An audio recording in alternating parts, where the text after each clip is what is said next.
looks like we're Interesting getting stuff already. yeah, quick bans. They were using some draft tools here, so it's going to be very quick. Just quickly running through those picks and bans. With so looks like we've got a few bans here in just targeting those jungle and top laners and mid laners. And what do you think about that? So the Talon surprises me. It has to be a Dr. G shooter special because he's not very popular. The Ari just got buffed, so that doesn't surprise me. Sylas is, we also need to remember that our order is a little off. So Yes. Sylas, actually, you know what? I think that was a really good one because we can see what the plan was from Immortals Anonymous. They wanted to pick the Malphite. That is a bear champion. It's one of his favorites. He performs very well. And Orianna and Vi all have really incredible ultimates that you don't want to just give to Sylas. So I respect that ban. Now for the Janna is another surprising one. We don't see a whole lot of Janna, and so good target bans with the Talon Janna, and then the Sylas is just a good strategy draft ban.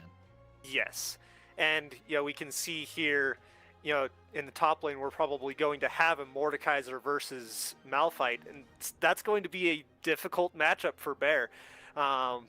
Being Malphite, he's incentivized to build armor, and going up against an AP bruiser, it's going to be a lot more difficult. So just finding these ways of how to play around that, it's going to be interesting to see here. One of the big things that I'm noticing from what champions are picked is we have a lot of let's fight. Okay? Yes. We've brought it up in the beginning that that's typically what happens, but the draft has dictated that already. Vi, Malphite, Rakan, Kai'Sa, Jarvan, Diana, even Tristana with her rocket jump, all of those champions want to go in and fight. And then you draft the Orianna who can say, hey, everyone's fighting. Let me get a shockwave in there. And that's going to look really, really cool if we can see that happen. The only two champions that aren't part of that are Mordekaiser, which he is, because the way his passive works, you typically bring Conqueror, so you can just sit there and fight and just drain using that, what is that item called?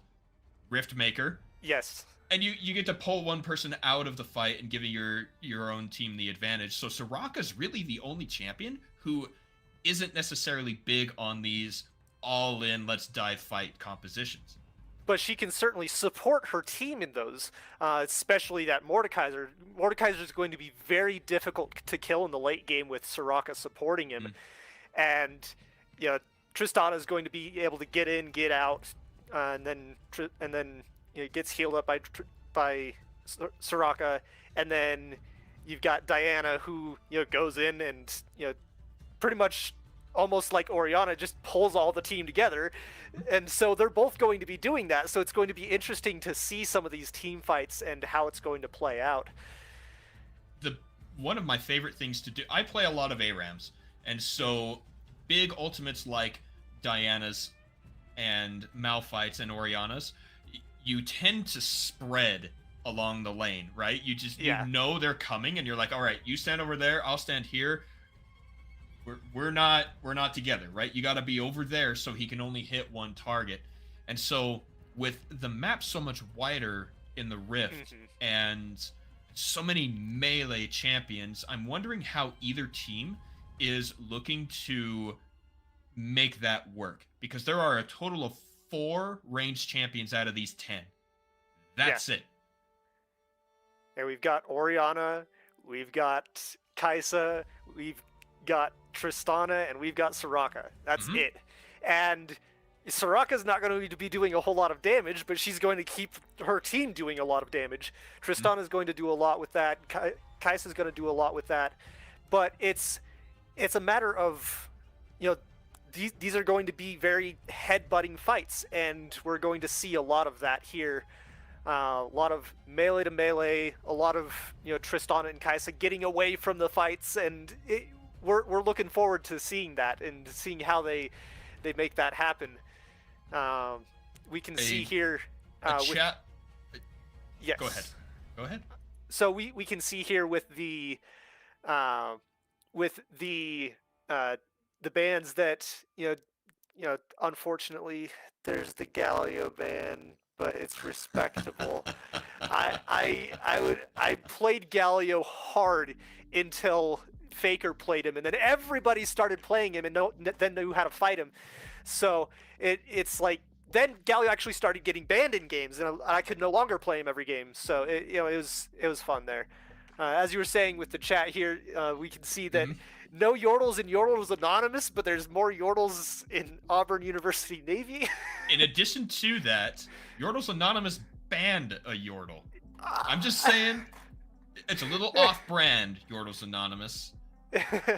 But it's what we expect. I would call it trolling, but there is no trundle, so it's just the way it is, everybody. Yeah, and I actually have a rune page that I call the Yordle Lord, and it's from one time when I was playing Mundo while the rest of my team was all Yordles.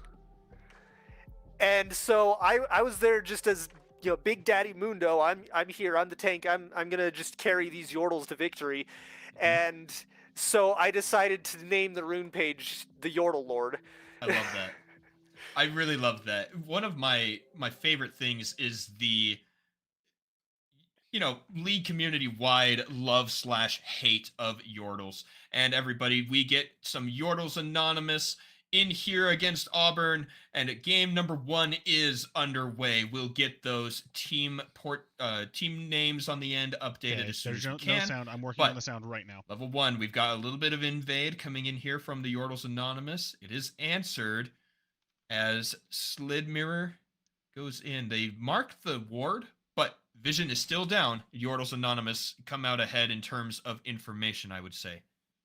Actually, it looks like we had an information trade in the bot jungle there, as it's known that they have vision in all these places. So but being able to clear that might give Yordles Anonymous a little bit of an advantage there in the jungle in knowing where everyone's starting and where they're going.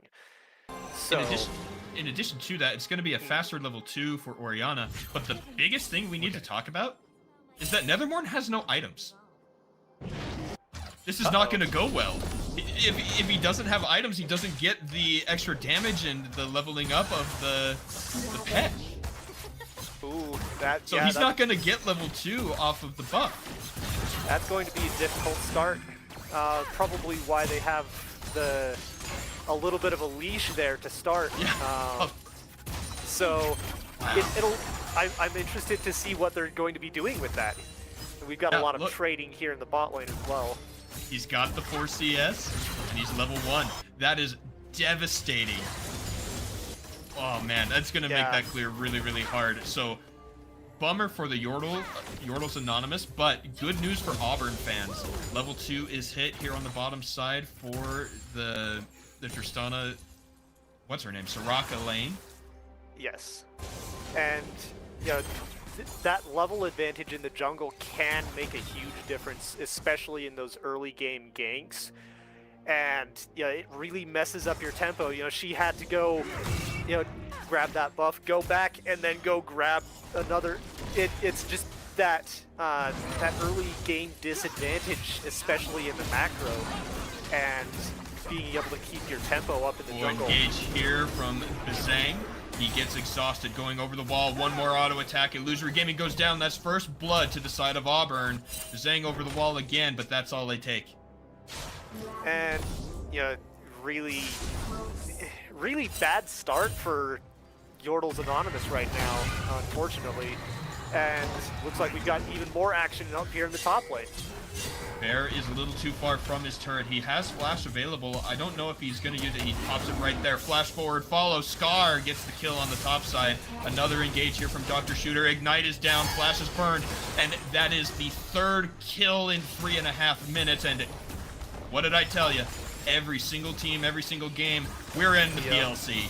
This is certainly the PLC, and getting that early advantage with the Feat of Warfare, giving a large gold advantage looks like about 2K gold here to Auburn University Navy, and it is that's almost a whole item ahead in terms of gold if it were focused on one champion.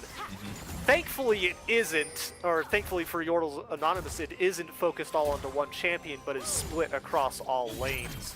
But that gold advantage is going to be making it a large difference in the game here.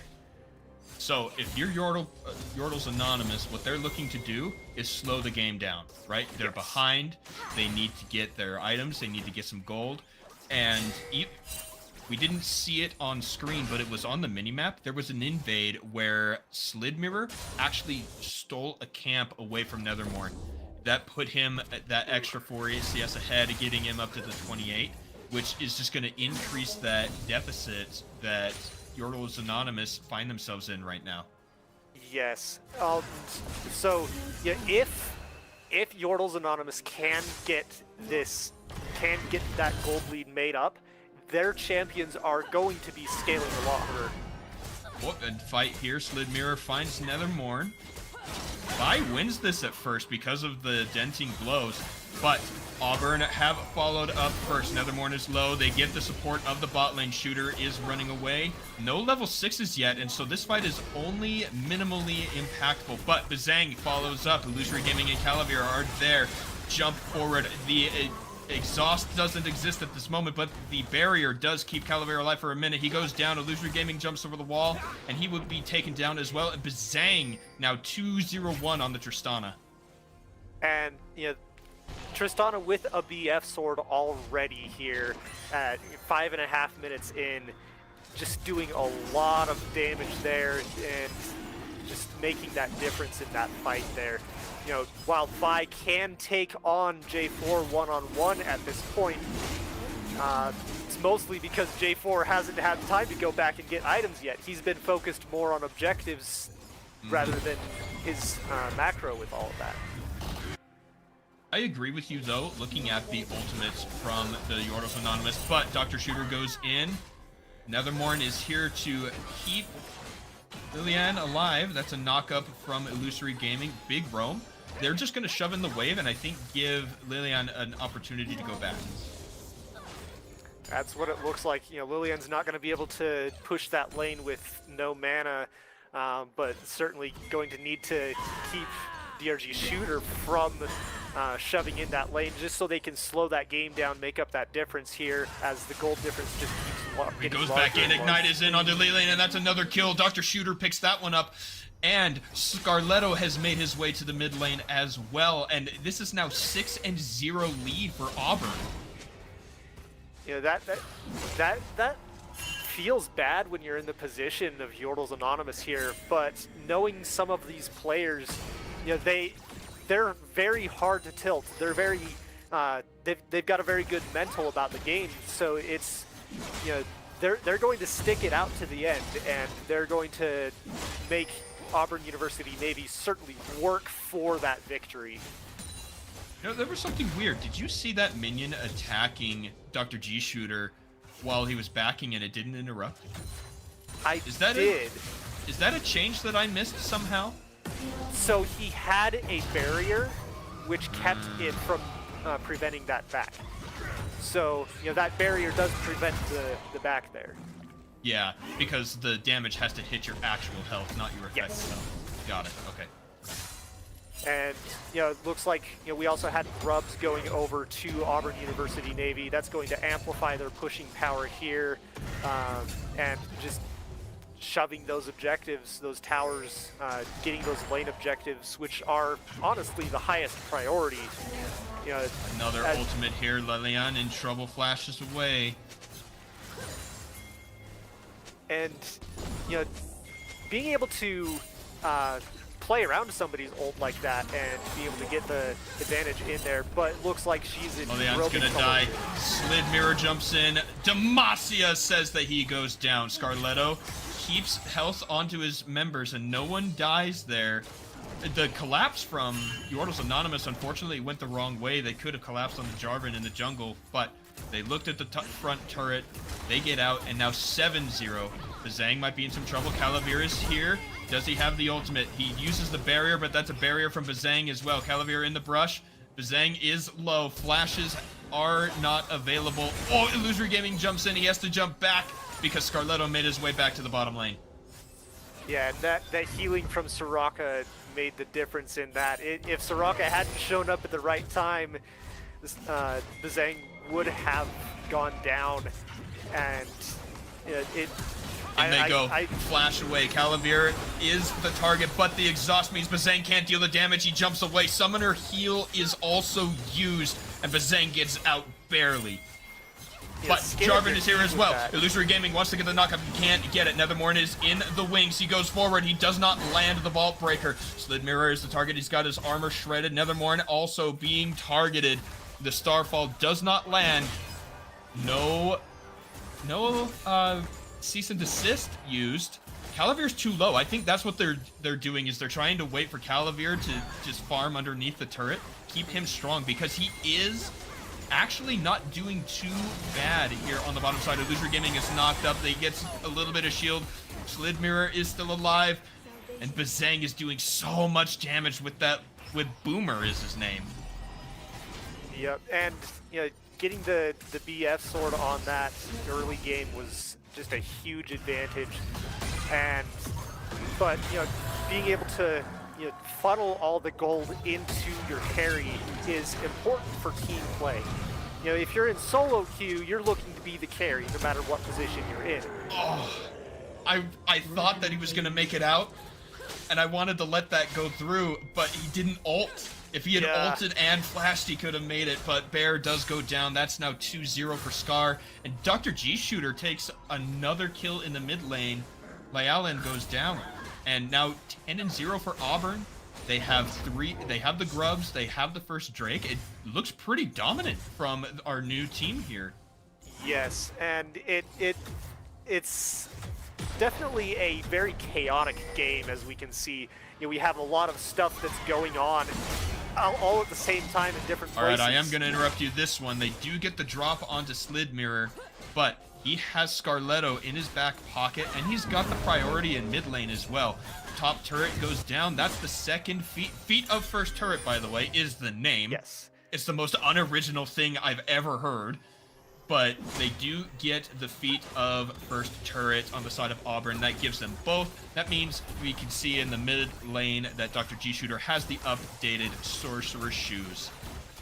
And that feat was largely uncontested as well, because they all, with the blessing of Noxus, they didn't really have to fight much for it, because if they didn't get it with the first tower there, they were going to get it with these Grubs here that they're taking. Absolutely. Calavir is going to be in some trouble. Dr. G Shooter is here, pulls him in with the ultimate. Oh my gosh, the barrier and the ultimate keep Calavir alive. He's got 15 health. Holy crap, that was close.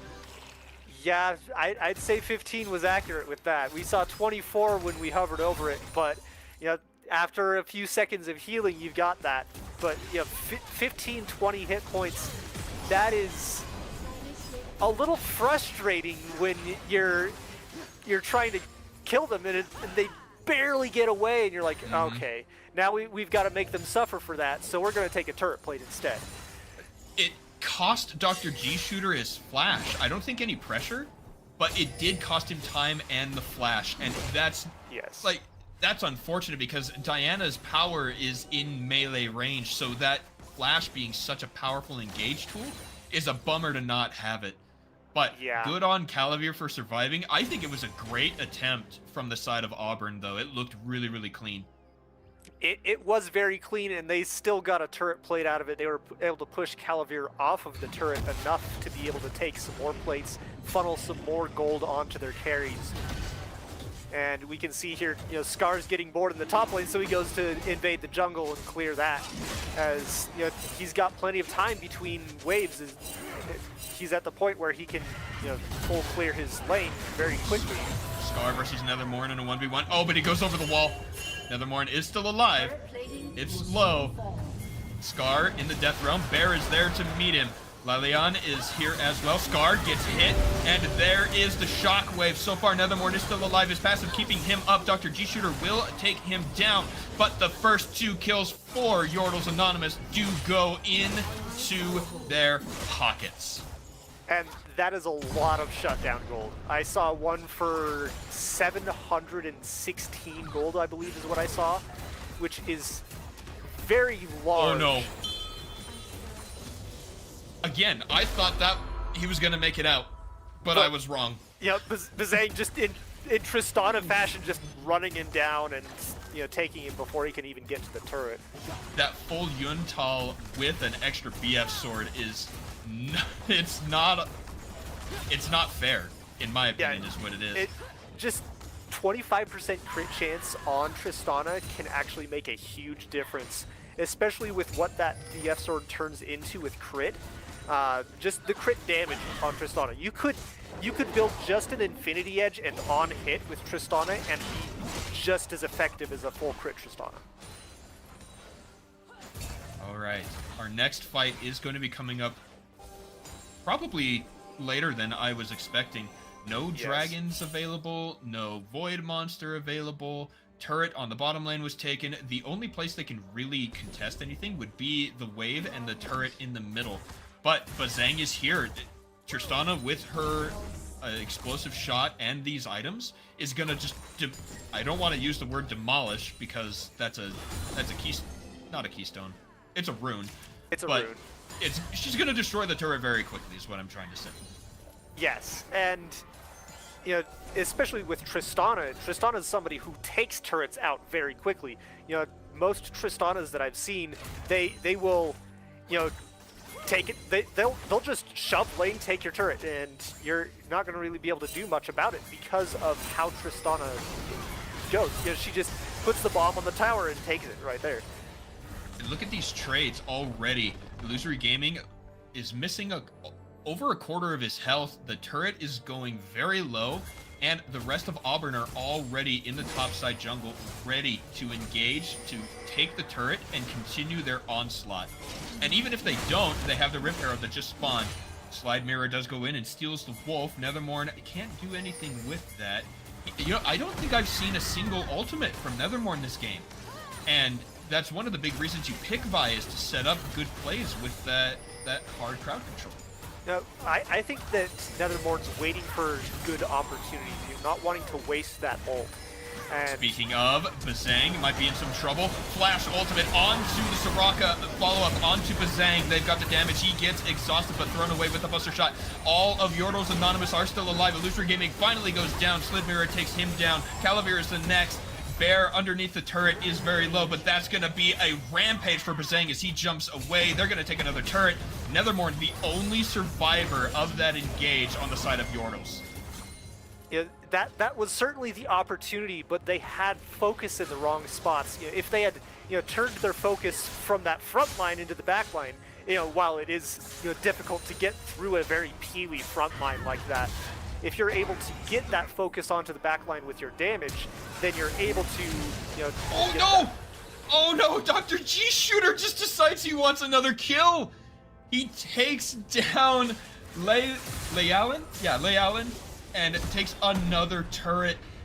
It's 12,000 gold in favor of Auburn. They pick up the Rift Herald. These guys are just taking what they want. Yeah, we have had objective bounties up for quite some time. If Yordles Anonymous is able to take one of those turrets, it can turn the game around. Even just those shutdowns are able to grant a lot of gold onto those players. And if they can get a good pick onto Tristana, they get 400 extra gold onto the player that got that kill.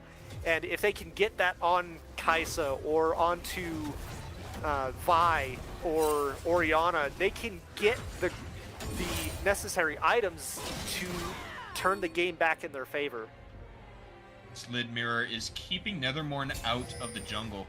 Of the members of Yordles Anonymous, he is actually the one who was able to come back and stay close to the scoreline of his, quote, lane opponent.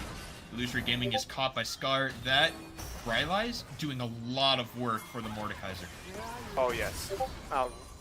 Mordekaiser with Rylai's and a Soraka support is going to be very difficult to kill if Soraka's there. So, priorities of who you're needing to kill, if you're Yordle's Anonymous, you've got Soraka. Take out Soraka, then you can take out Tristana, because then Tristana is going to be squishy, and then you can take out Diana, and you can take out J4.